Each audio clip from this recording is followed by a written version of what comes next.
குறி வச்சா தவற மாட்டேன், தவறுமானால் குறி வைக்க மாட்டேன். விஜய் சொன்னது 100% உண்மை. திரிசா மேல குறி. ஜானகியம்மா, ஜெயலலிதா அம்மா, எம்ஜிஆர், அந்த 3 பேர் ஆத்மாவும் எடப்பாடி கூட இருந்து இன்னும் லூசு மாதிரி பேசுறாங்க சார். விஜய்க்கு நல்ல புத்தி வருத்தம். 40 ஆண்டு கால நண்பரே, என்ன தேர்ந்தெடுங்க. நீங்க வந்த உடனே நான் கொடுத்துட்றேன். ஐஸ் வைக்கலையா? நல்ல பழுத்த அரசியல்வாதிகளை கேட்டாக்கா விஜய் அடுத்தது எப்படி போட வெங்காயம் தான். விஜய் கட்சியே வெங்காயம் தான். ஏங்க நாங்கள் அங்கே நிற்கிறோம், பஸ் ஸ்டாண்ட் அங்கே நிற்கிறேங்கனாக்கா ஓசியிலே தானே வர்றேன் போ அப்படின்றான். ஸ்டாலினை எதிர்த்து ஓடிட்டா விஜய் தாக்குறது உறுதி. தயவு செய்து ஓபிஎஸ் பின்னாடி போய் ஏமாந்துடாதீங்க.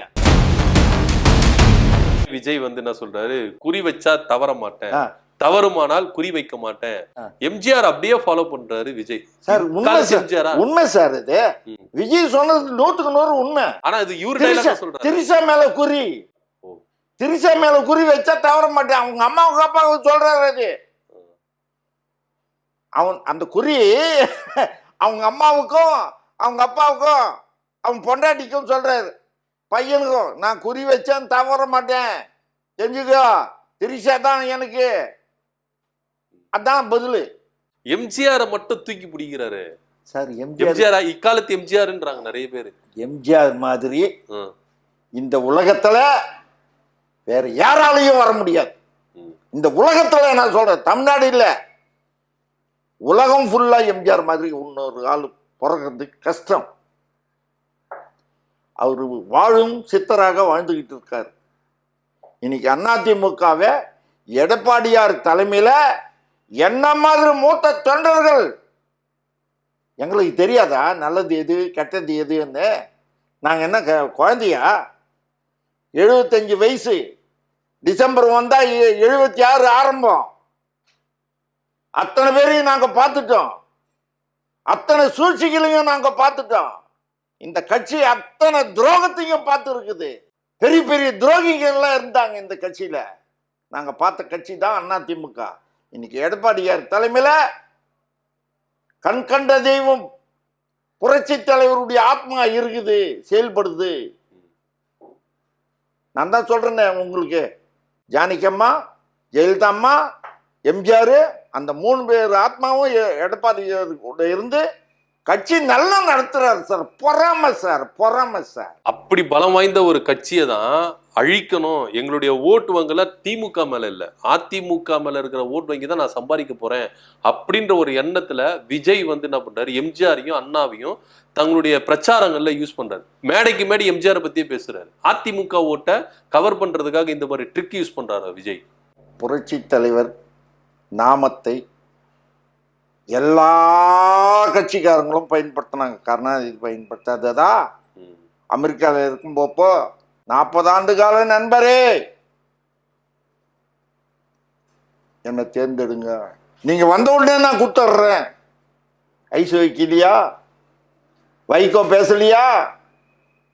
பாட்டாளி மக்கள் கட்சி தலைவர் ராமதாஸ் பேசலையா? கம்யூனிஸ்டுங்க பேசலையா? உதிரி கட்சிங்கெல்லாம் பேசலையா? எம்ஜிஆர் தொடாத அரசியல்வாதியே கிடையாது இந்தியா ஃபுல்லா. எம்ஜிஆர் ஒரு பவர்ஃபுல். எம்ஜிஆர் மாதிரி விஜய் ஆயிடுவாரா? ஏன்னா எம்ஜிஆருக்கு சாரசாரியா கூட்டம் வந்தது. இப்ப அதே மாதிரி தானே விஜய்க்கு அவர்களுக்கும் கூட்டம் வருது அப்படின்னு சொல்லிட்டு பேசுறாங்க எல்லாரும். சார், விஜய்க்கு வர்ற கூட்டம் எல்லாமே ஆந்திரா, இந்தியா ஃபுல்லா இருந்த கூட்டம் வருது. கர்நாடகா விஜய்கா? ஆமா, கேரளா, அவங்களுக்கெல்லாம் இங்க ஓட்டு கிடையாது. அது நல்லா புரிஞ்சுக்குங்க. 2வது, நல்ல பழுத்த அரசியல்வாதிகளை கேட்டாக்கா விஜய் அடுத்தது எப்படி பட விஜய் அது விஜய் அது. ஏன்னா அந்த ஆளுக்கு தெரியும். புரியுதுங்களா? புரிதல் இல்லாமல் பேசுறது, இந்த ஜனங்கள் வந்து புரிதல் இல்லாமல் செய்கிறது.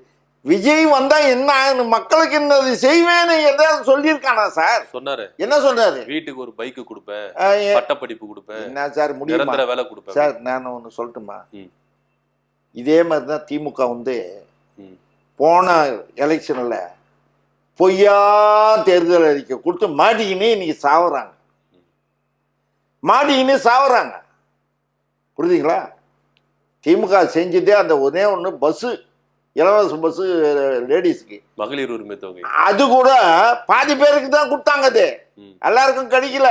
புதுமை பெண் திட்டம், அதுவும் கிடையாது, பாதி பேருக்கு தான். தமிழ் புதல்வன் திட்டம் சார் அதெல்லாம் அவங்க கட்சிக்காரங்களுக்கு கொடுத்தாங்க சார். ம். பொதுமக்களுக்கு வந்து சேரலையா? புலம்பு புலம்பு புலம்பு புலம்புன்னு புலம்புறாங்களா? புரியுதுங்களா? ஒன்று, பஸ்ஸு இங்கே பொம்பளைங்க நின்னாக்கா அங்கே போய் நிறுத்துறான். புரியுதுங்களா? ஏறினா பஸ்ஸில் ஏறினா என்ன, ஏங்க நாங்கள் அங்கே நிற்கிறோம், பஸ் ஸ்டாண்ட் அங்கே நிற்கிறேங்கன்னாக்கா ஓசியிலே தானே வர்ற போ அப்படின்றான். மரியாதை இல்லாமல் பொம்பளைங்களை பேசுகிறான். நான் சொல்லலை இதெல்லாம், பொம்பளைங்க பேசுறது நான் கேட்டது, என் காதால் கேட்டது, நான் கண்ணால் பார்த்தது, நான் உங்ககிட்ட சொல்கிறேன் சார். புரட்சி தலைவருக்கு இதுக்கு முன்னாடி ஒரு கேள்வி கேட்டீங்க துரோகத்தை பற்றி. புரட்சி தலைவர் காலத்திலேயே எம்ஜிஆருக்கு எத்தனையோ பேர் துரோகங்கள் பண்ணாங்க. ஜெயலலிதா அம்மா காலத்தில் துரோகம் பண்ணாங்க.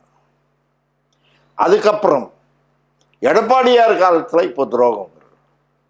அதான் சார் கட்டி காக்குறாரு. எடப்பாடியார் கட்டி காக்குறாரா இல்லையா? பயப்படுறாங்களா இல்லையா? எடப்பாடி என்ன பயம்? எம்ஜிஆர், ஜெயலலிதா, எடப்பாடி அந்த பேட்டர்ன் அப்படியே கொண்டு வராரா? அதான் சார், அதான் உண்மை, அதான் வரணும். அதான் சார் கட்சி. இப்போ விஜய் சொல்றாரு 2026ல 2 பேருக்கு தான் தேர்தல், ஒன்னு டிவிகே, இன்னொன்னு டிஎம்கே.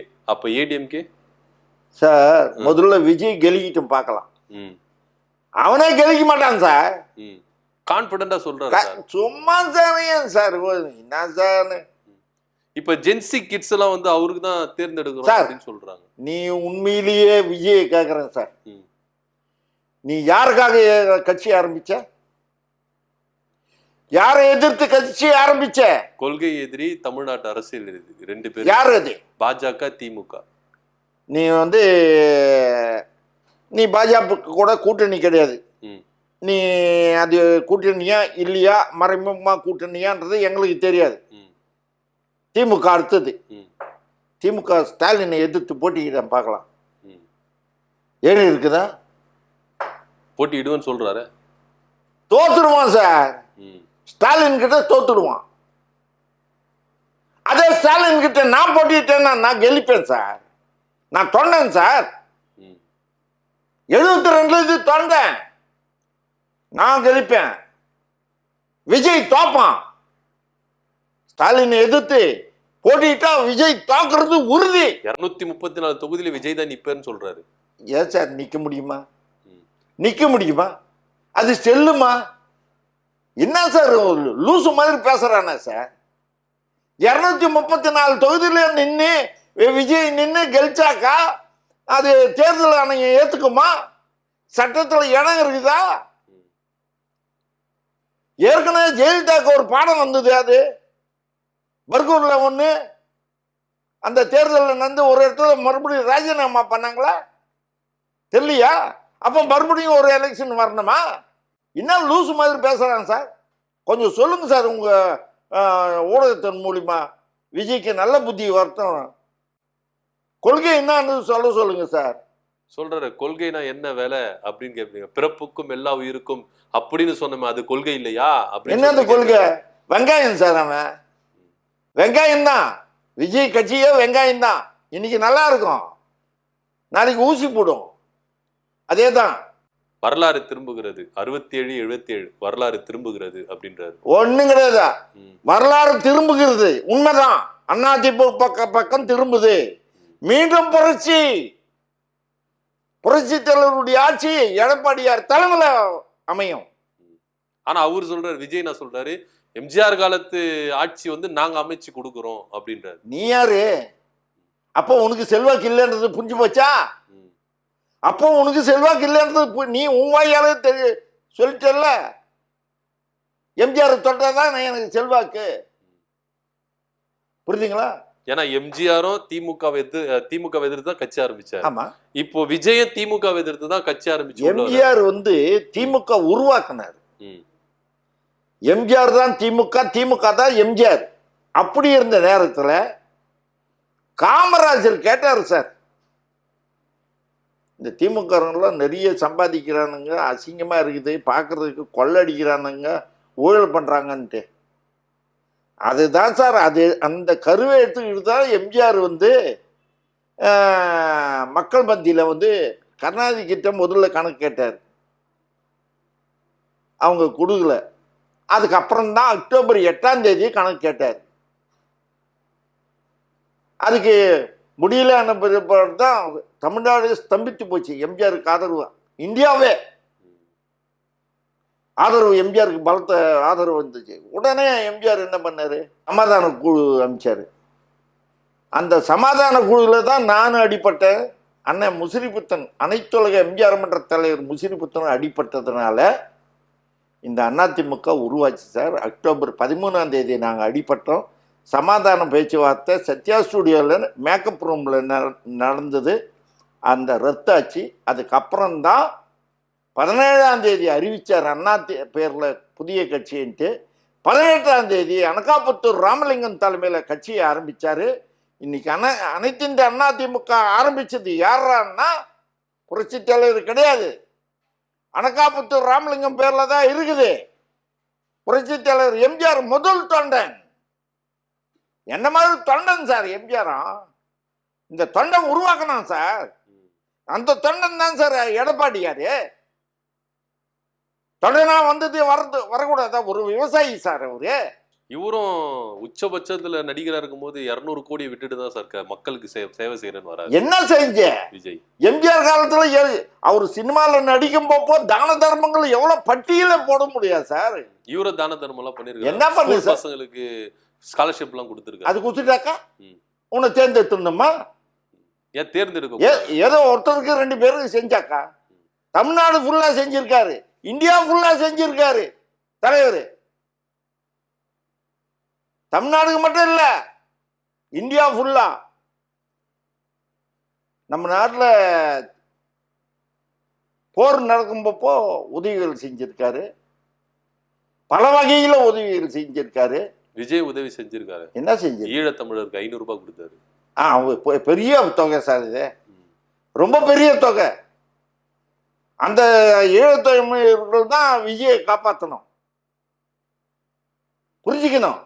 விஜய் இருக்கிறாங்களே அவங்க அத்தனை பேரும், ஐயோ நம்ம விஜய் அண்ணன், நம்ம தளபதி, நம்ம விஜய் அண்ணன் ஈழத்தமிழர்களுக்காக 500 ரூபாய் கொடுத்தாருயா டொனேஷன். எவ்வளோ பெரிய தொகை 500 ரூபாய். இப்போ கரூர்ல இருந்த 41 பேருக்கு 20 லட்சம் கொடுத்துருக்காரு. சார் அது எல்லாமே இதெல்லாம் கொடுக்கறதுல வேஷம் சார். அவங்க சார் அறந்த கைக்கு போய் சுண்ணாம்பு தட மாட்டான். எனக்கு தெரியும் சார். அவன் எப்போ உங்க அப்பா அம்மாவை நீ விட்டுட்டு நீ கட்சி ஆரம்பிச்சு நீ இந்த மாதிரிலாம் பண்ணியோ, நான் என் வாயால் சொல்லக்கூடாது. தாய் தந்தையினுடைய மனசு குமரிச்சன்னா நீ உருப்படவே மாட்டேன். 2026 விஜய் வரமாட்டேன், நிச்சயமா வரமாட்டேன். அவனே கழிக்கிறது கஷ்டம். ஆமா, ஜெயிச்சுட்டாருன்னா நான் அரசியல் விட்டு போயிடுறேன் சார். ஆமா, அரசியலே பேச மாட்டேன் நான். சரி, அதுக்கு கடைசியா ஓபிஎஸ் அவர்கள் சொல்லு. டிசம்பர் 15ஆம் தேதி டெட்லைன், அதுக்குள்ள அதிமுக ஒன்றிணையிலனா நான் புதுசா கட்சி ஆரம்பிப்பேன் அப்படின்னு ஒரு எடப்பாடிக்கு வார்னிங் கொடுக்குறாரு சார். அவரு என்ன சார் வார்னிங் கொடுக்குறது? எப்போ நீ பீஸ் பண்ண பல்பு எரியுமா சார்? சொல்லுங்க சார். ஆனா அவருக்குன்னு ஒரு வரவேற்பு இருக்குல்ல சார். சார் அது ஒரு tube light sir. Tube light fuse போயிடுச்சு. டியூப் லைட்டு பீஸ் போயிடுச்சு. டியூப் லைட்டு பீஸ் போறதுக்கு முன்னாடி என்ன ஆகும்? மினுக்குன்னு அடிக்கும், அப்புறம் ஒரே போயிடும். அதே மாதிரி தான் சார் இது பீஸ் போன பல்பு. ஓபிஎஸ் நம்பி யாரும் போக மாட்டாங்க. நான் ஓபிஎஸ் பின்னாடி போறவங்களுக்கு ஒரே ஒரு கோரிக்கை, வைக்கிறேன். தயவு செய்து ஓபிஎஸ் பின்னாடி போய் ஏமாந்துடாதீங்க. ம். ஜாதி அது இதுன்னு வச்சுக்கின்னு ஏமாந்து போனீங்கன்னா நாளைக்கு நீங்க தான் கஷ்டப்படுவீங்க. உங்களை பயன்படுத்திக்கிறாரு அவரு, அவ்வளவுதான். பேசாம நீங்க அத்தனை பேர், அவரு தான் சொல்லிட்டாரு, இந்த 4 பேர் தவிர அத்தனை தொண்டர்களும் நான் சேர்த்துக்கிறேன்னா வந்து சேர்ந்துட்டாங்களே சார். 3/4 பேரு ம். அங்க கம்பெனி காலி சார். ஏன் இபிஎஸ் வந்து இவரெல்லாம் சேர்த்துக்க மாட்டாங்க சார் தீய சக்திகள் சார். ம். சார் அதிமுக ஆபீஸை எட்டி ஒதிக்கலாமா சார்? சொல்லு சார், அதுக்கு பதில் சொல்லுங்க. ஓ பன்னீர்செல்வத்தை சொல்றாரு, நாங்க அது மாதிரி பண்ணவே இல்லைன்றாரு. என்ன சார், தமிழ்நாட்டில் இந்தியாவில் இருக்கிற எல்லா ஊடகத்திலையும் வந்துதே சார். கோர்ட் என்ன போய் அன்னைக்கு அதிமுக ஆபீஸாண்ட போய் உதங்கிடா, இந்த அது ஆபீஸை இது பண்ணுங்க, கேப்சர் பண்ணுங்கன்னு சொல்லிட்டு ஆர்டர் போட்டுதா? போய் பொதுக்கோயிலில் போய் கலந்துக்கோ அப்படின்னு சொல்லிச்சு. நீ அங்கே போகாம நேராக நீ இங்கே படையோட உன்னுடைய ரவுடி செட்டோட வந்து அடித்து ஒடிச்சு, அது கோயில் சார் இது. இனிமேல் சேர்ப்பாங்களா உன்ன? அந்த தெய்வங்களை அந்த இந்த கட்சியை உருவாக்குறதுக்கு எத்தனை தொண்டை ஒவ்வொரு வட்டத்திலையும் ஒவ்வொரு ஏழை தொண்டனும் எத்தனை பேர் உயிர் விட்டுருக்கான் இந்த கட்சிக்காக. அவன் ஆத்மா எல்லாம் அங்கே இல்லை, அந்த அதிமுக ஆபீஸில் இருக்குது இல்லை, தொண்டனுடைய ஆத்மா இருக்குது இல்லை. அதை எட்டி ஒதுக்கலாமா? நீ உருப்பிடுவியா? இப்போ ஓபிஎஸ் அவர்கள் கட்சி ஆரம்பிக்கிறதுனால அதிமுகவுக்கு பெரும் பாதிப்பு வருமா, சாதகமா இருக்குமா? அதிமுகவுக்கு எந்த விதமான பாதிப்புக்கும் கிடையாது. பொதுமக்களுக்கு நல்லா தெரியுது சார், இவன் நல்லவன், இவன் கெட்டவன், இவன் கெட்டவன். ஒரு பெண் வந்து குறிப்பாக சொல்கிறேன், ஒருத்தன் பார்க்குற பார்வையிலேயே ஒரு பொண்ணுக்கு தெரியும் சார், இவன் நல்லா பார்க்குறான், இவன் கெட்ட பார்வை பார்க்குறான்னு. அதே மாதிரி தான் பொதுமக்களுக்கு அத்தனை பேருக்கும் ஓபிஎஸ்னா தீய சக்தி, சசிகலானா தீய சக்தி, டிடி தினகரனா பெரிய தீய சக்தி. புரியுதுங்களா சார்? இன்னைக்கு ஓபிஎஸ் கிட்ட கட்சி இருந்ததுன்னா இந்நேரம் எங்கேயோ போயிட்டு இருக்கும் சார். இது எல்லாருக்கும் தெரியும் சார். இபிஎஸ் கிட்ட இருக்கிறதுனால தான் இப்ப கட்சி இருக்கு. ஆமா, இது நான் மட்டும் சொல்லல, எதிர்கட்சிக்காரங்களே பேசுறாங்க. இத எதிர்கட்சிக்காரங்களே என் கூட நிறைய தொடர்புகள் இருக்கு, நான் அவங்களே பேசுறாங்க. யோ உங்க தலைவர் இல்லைன்னா இந்த கட்சியே கிடையாதுயா சொல்றாங்களே என்கிட்ட. அது உண்மைதானே? பொறுத்திருந்து பார்க்கலாம் சார். 2026ல அதிமுக ஆட்சி அமைக்கிறாங்களா, யாருக்கு சாதகமா வரப்போகுது, யாருக்கு பாதகமா வரப்போகுது என்று பொறுத்திருந்து பார்க்கலாம். எங்களோட இணைஞ்சி நாங்கள் கேட்ட கேள்விக்கெல்லாம் பொறுமையாக பதில் சொன்னதுக்கு ரொம்ப நன்றி சார். நன்றி சார், வணக்கம்.